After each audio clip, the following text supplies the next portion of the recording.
do not, for the love of God, keep scrolling or click to another video.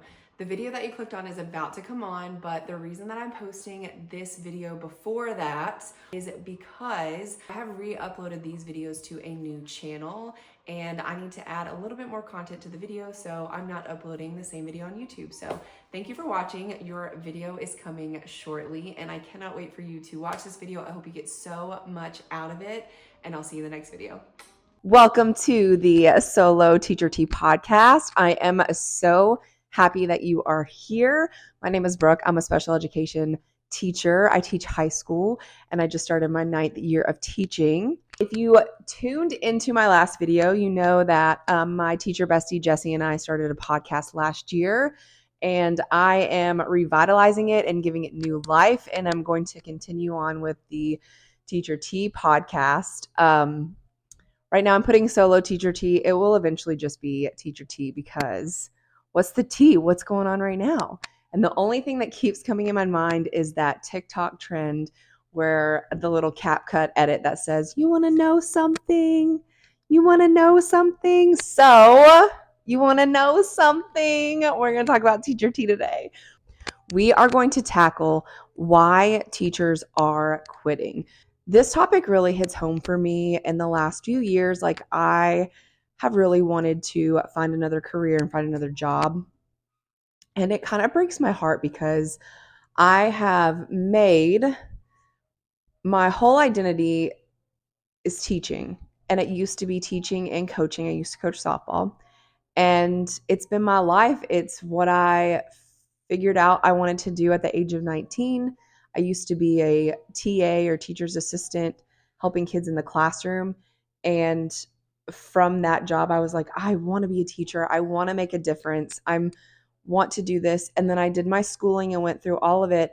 And now it's really heartbreaking to come to the realization that this job is not what I thought it was going to be. It has changed and evolved a lot in the last 9 years.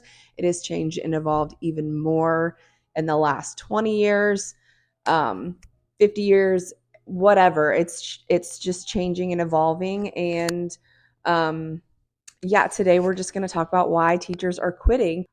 I feel like with any profession, there have been people who are like, I'm just so frustrated, infuriated. I just want to quit. And I know that that comes with, any job that you do.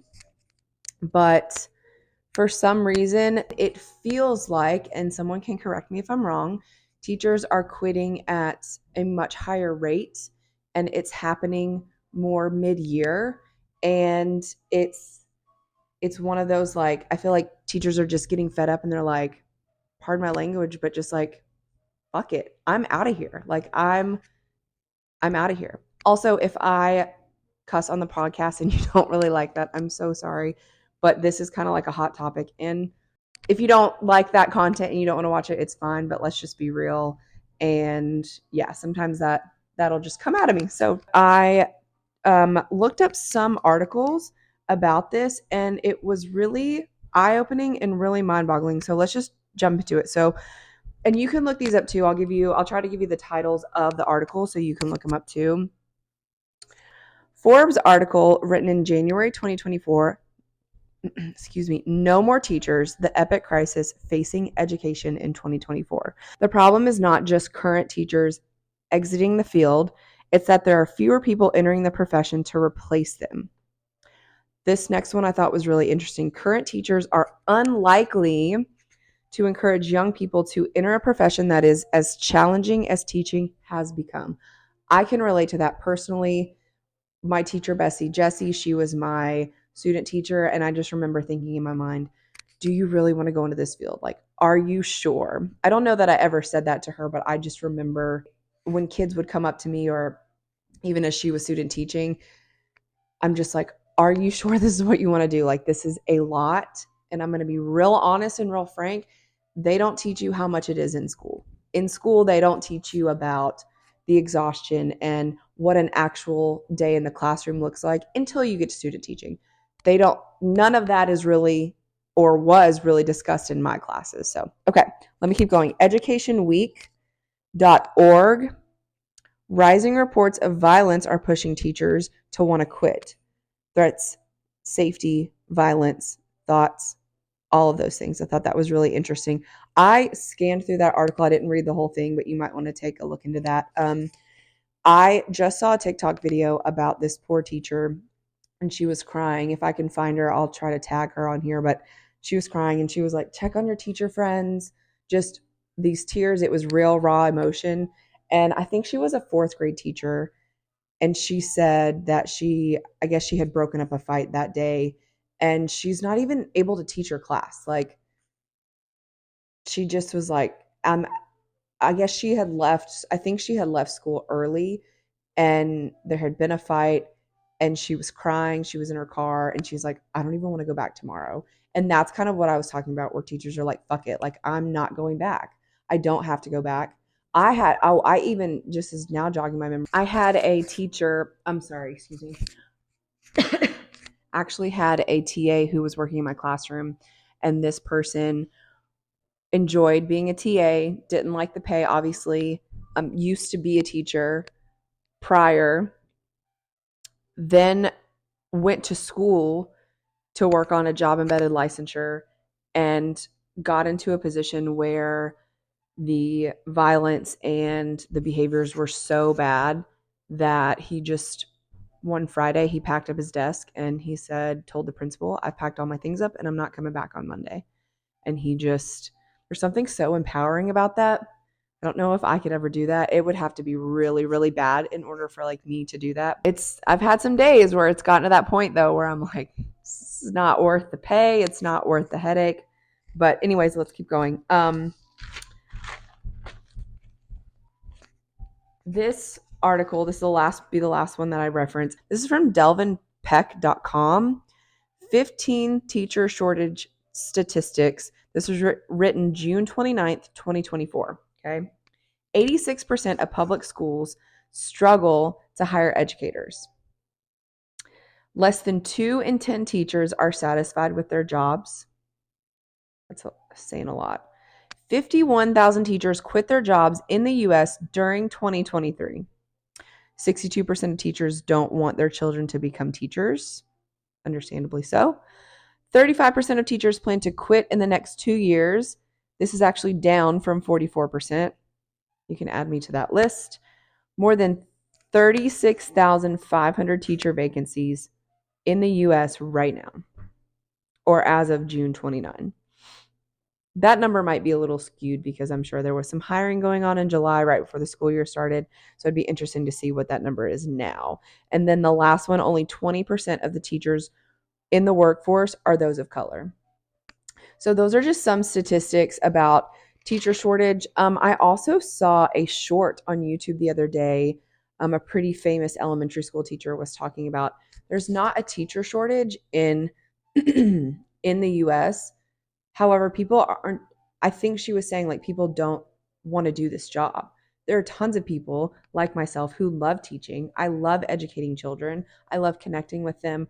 I loved the position that I had at my old school. It was wonderful, but there are so many jobs that you have to do. You get so little pay, which we're going to jump into some of the high points that I've written out here. And I'm about to be a teacher that is doing a different job. I have really considered exiting the field.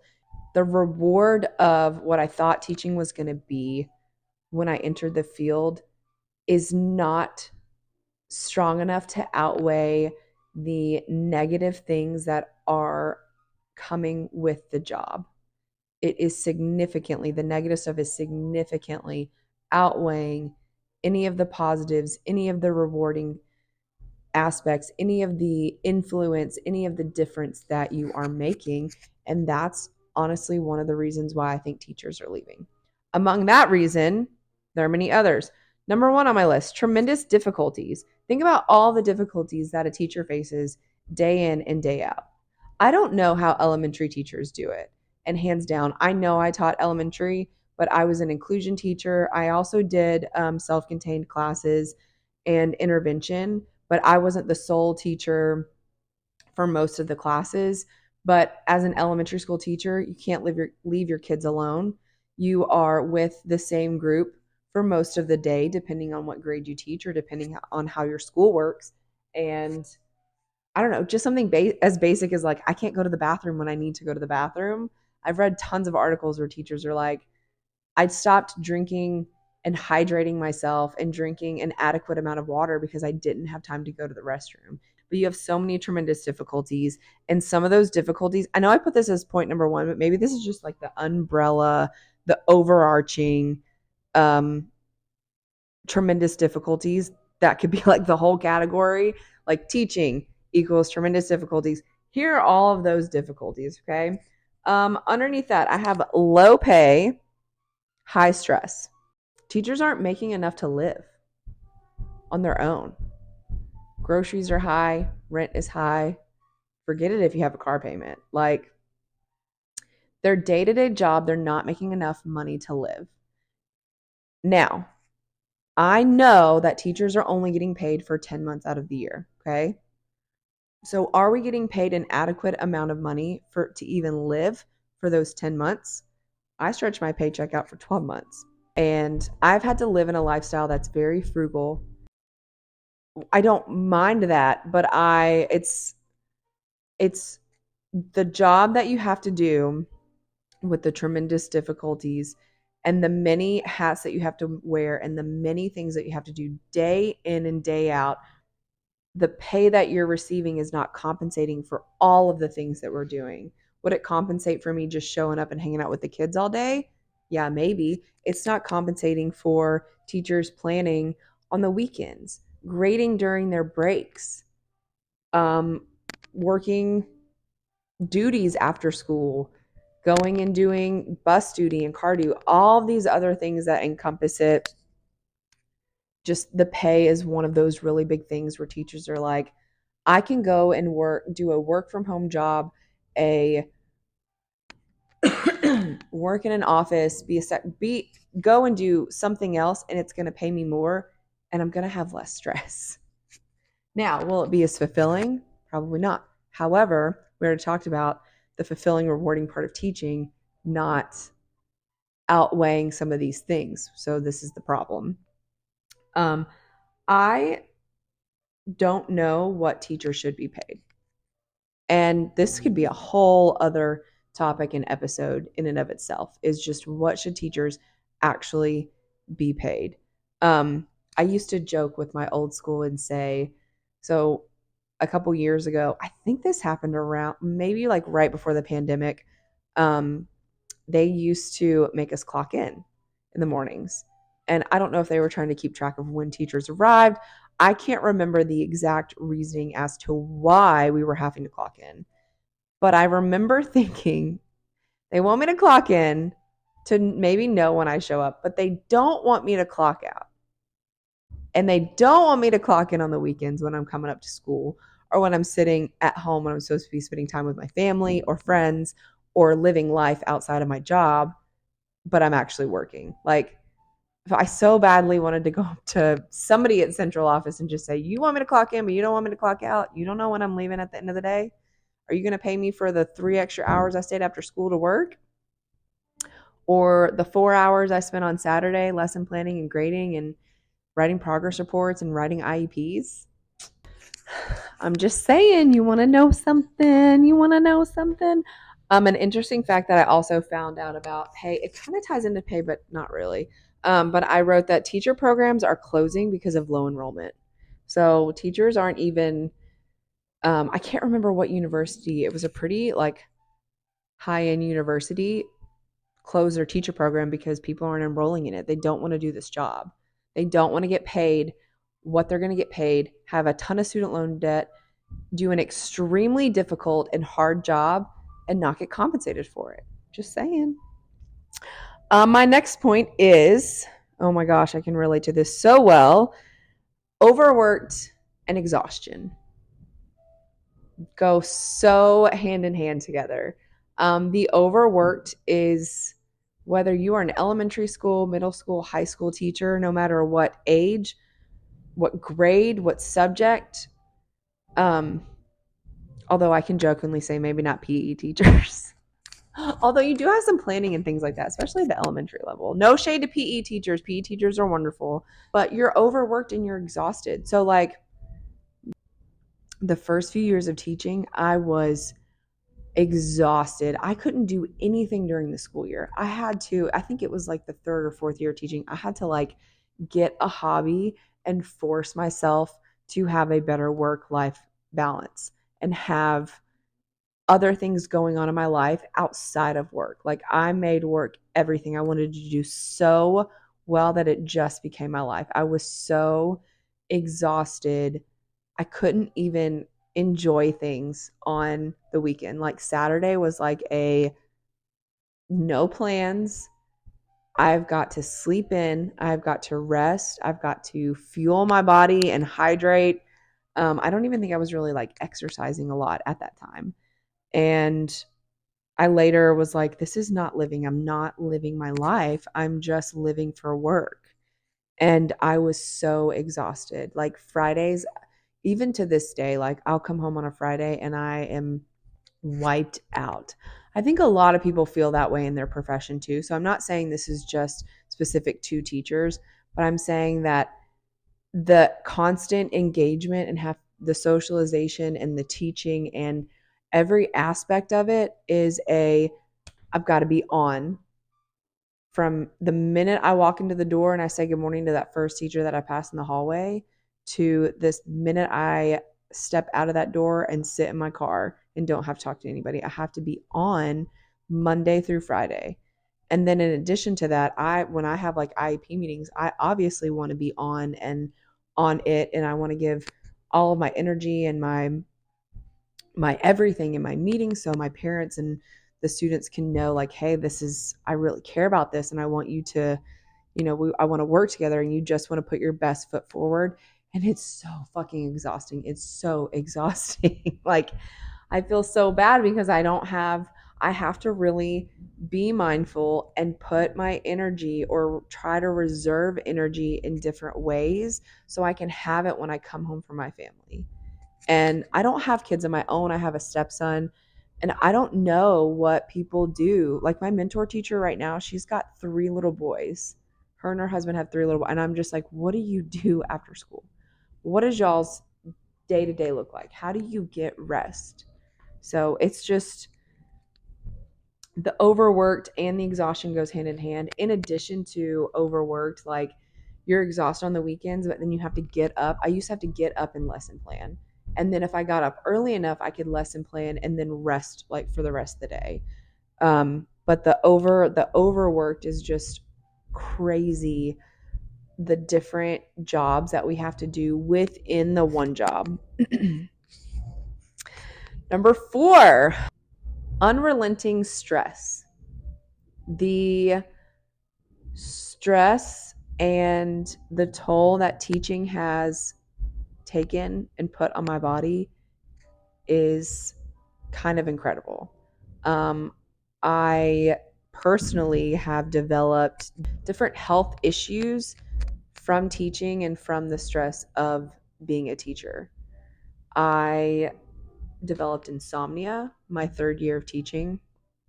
I had never experienced that before, which was really hard. And I mean, it's October 2024, and last weekend I had my first bout of insomnia since the school year began. I honestly thought I was kind of over it. I had to get prescription, like medication to help me sleep. It's, on an as needed basis, so it's nothing like habit forming. So I really like that, but I've never had that before. I was not diagnosed, but know that I have anxiety.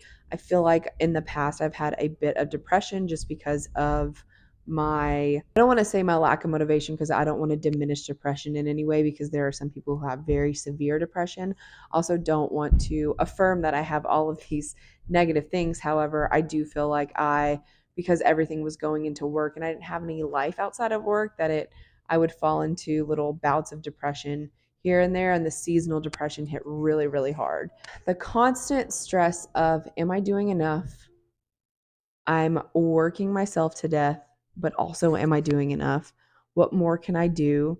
The endless working to-do list. It's a working list. It never goes away. You are never, as a teacher, you are never done.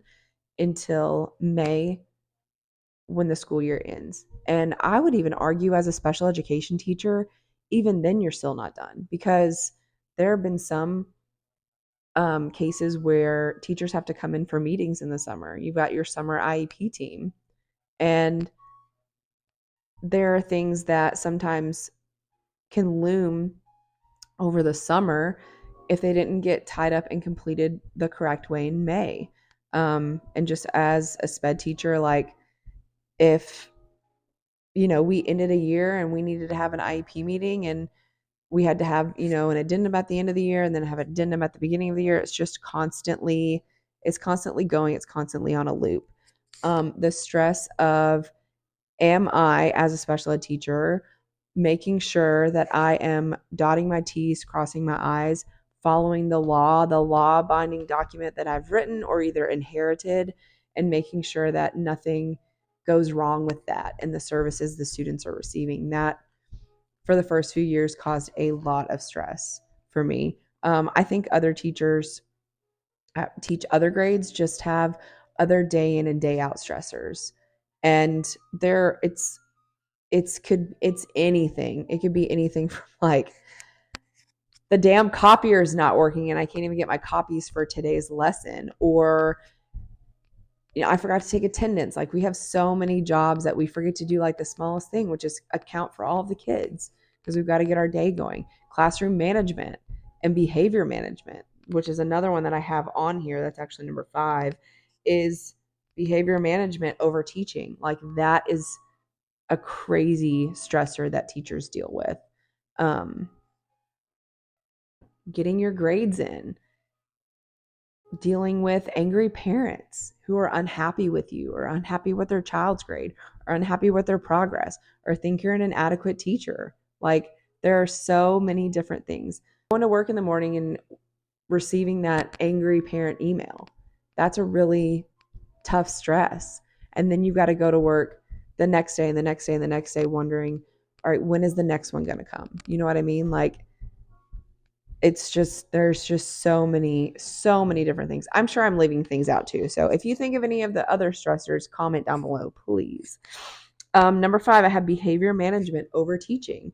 So in one article, a teacher, I can't remember which one it was. It definitely wasn't the Delvin Peck one. It was one that I clicked on before that one, and I cannot remember the name of it. But if you want to Google, behavior and teaching or whatever, you can, and try to find an article. But this teacher was saying that she could tell there was an increase in behaviors pre-pandemic. Like, right before the pandemic started, behaviors were escalating and getting worse with children. And then when the pandemic hit, we all dealt with that. We all dealt with our stressors that came with the pandemic. And then post-pandemic, behavior was off the charts, awful, just crazy. And teachers are having to deal with behaviors instead of teach their lessons and teach their kids and teach their content. And that is really hard. That falls under the unrelenting stress umbrella as well. As a special education teacher, behaviors are obviously things that I could deal with an increase in behaviors in my class, just kind of with the nature of my job and children handling and living with their disabilities. Now, I personally think forming relationships with students is like one of the number one. That's my top behavior management tool. Doesn't always work because, kids are kids, and especially if they have a disability and they have something that they're really struggling with and you have to really work with them on that, then, it is what it is. But forming those relationships and that trust with students is like number one in my book. But sometimes if you are a teacher who may not be as strong with behavior management in your classroom, you may struggle more with that, and that could be an additional stress that you deal with. Even if you are a strong teacher when dealing with behavior management, you could still have a class or two throughout the day or throughout the week that just throws you for a loop. No matter what you do or implement and put in place, they're just going crazy. Like, and there are just some classes and some scenarios where that's the case, and teachers are having to deal with that instead of doing the job that they should be doing. And that's hard. Next on my list, in many districts, education has become a toxic workplace, which that is tough. Sometimes I teach high school, and sometimes I'm like, man, sometimes I feel like I'm in high school, but I don't know how it is. I feel like I have been really blessed. Every school that I've worked in has been very, very wonderful, and I haven't dealt with a lot of toxicity within the workplace and with my coworkers. But that's not one thing that I've ever experienced. If you have experienced that and you'd like to share, please share below. I can't really imagine what that would be like going to work every single day, dealing with all the things that we have to deal with as teachers, in addition to having a toxic workplace where people are engaging in toxic behaviors and doing things that are making the job 10 times harder. So, number 7, staff shortages. In the special education world, I have dealt with staff shortages, I think, every single year that I've taught.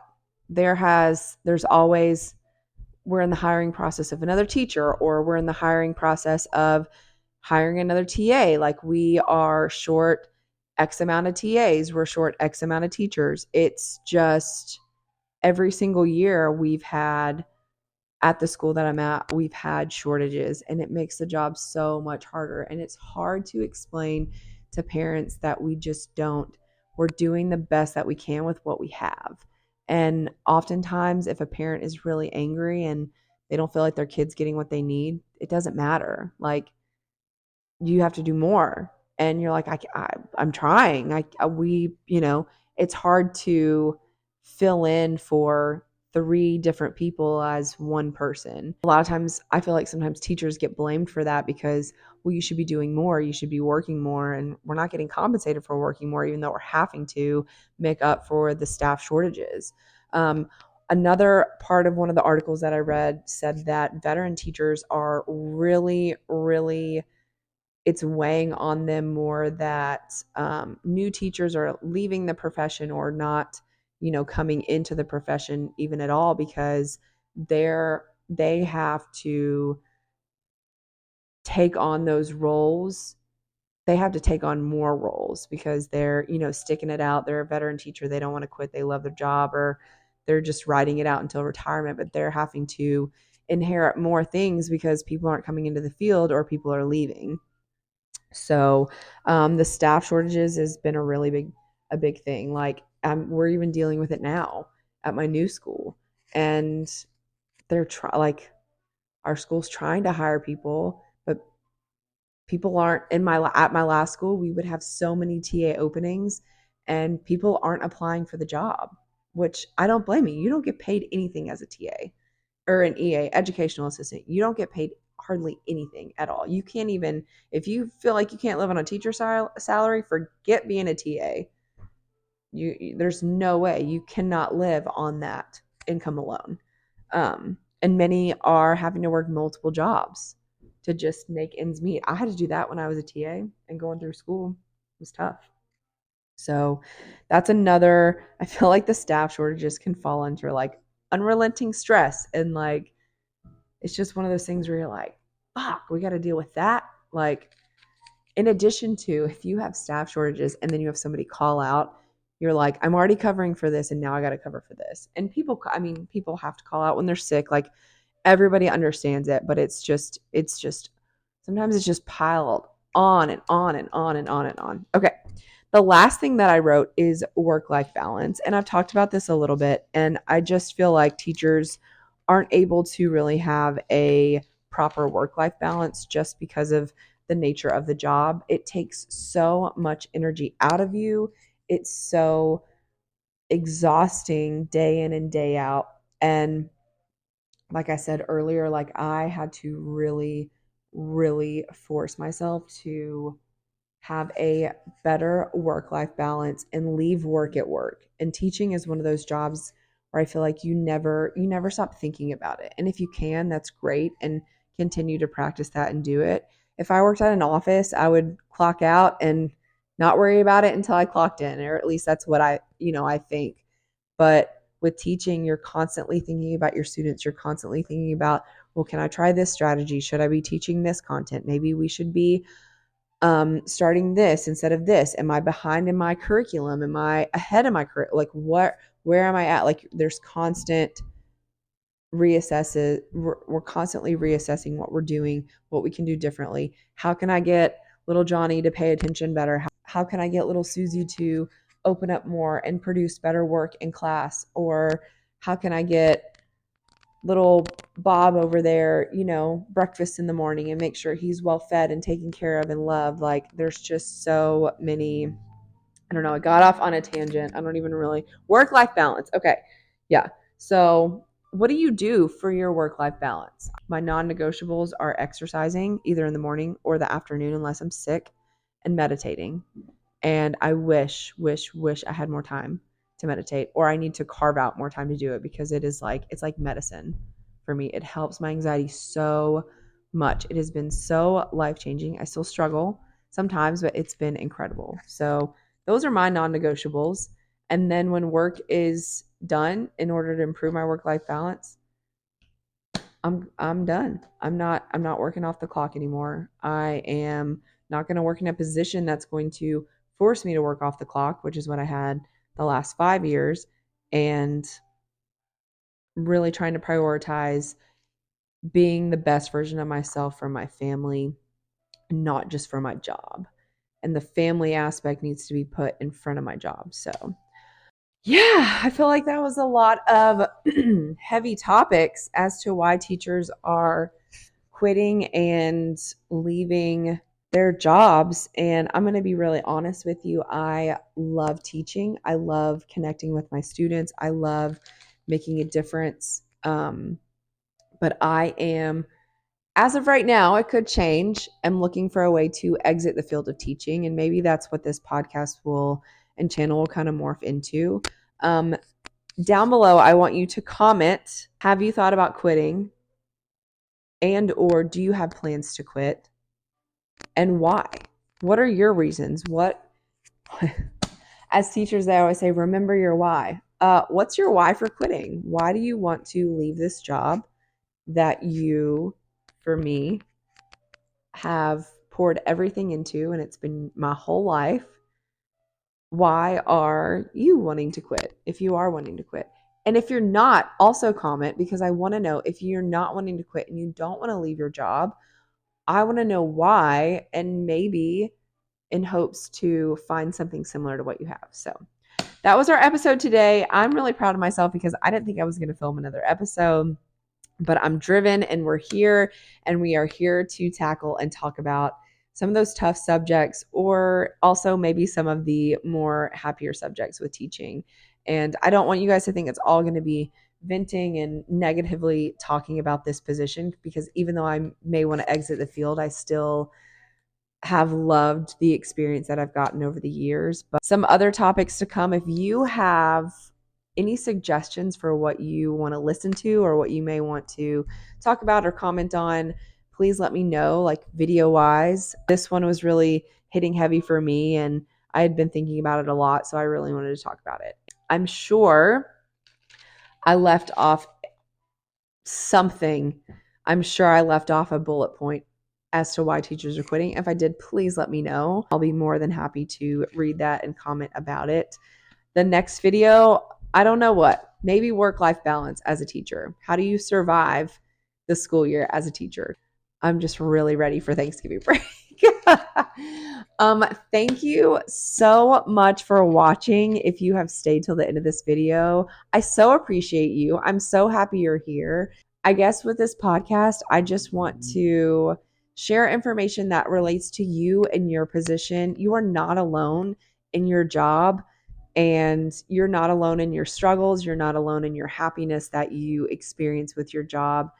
And we're all trying to do this together. We're all trying to survive together. We're all trying to make it to the next break together. I am so happy that you're here listening, and I hope you, wherever you're at in the school year, if you're listening to this months later, wherever you're at in the school year, I hope you can find happiness where you're at right now. And just know that a break is coming soon. I know I always say that, but that's always like in the front of my mind. Maybe that's like a sped thing, like first this, then break. First teach, then summer. So a break is coming. A break is always coming, even if it's day in and day out just dragging on and you are struggling. Just know that whether it's the weekend, a day off, a week off, a holiday coming, a break is coming for you soon. If you are unhappy, you can always change your situation. If you are happy, I'm happy for you. And I hope you can find happiness and peace and joy in whatever you're doing now, even if it's not where you want to be, or even if it is where you want to be. And I hope so much to see you in the next video. Please, please, please like and subscribe if this content is hitting home, and have a wonderful day doing whatever you're doing. And I'll see you in the next video.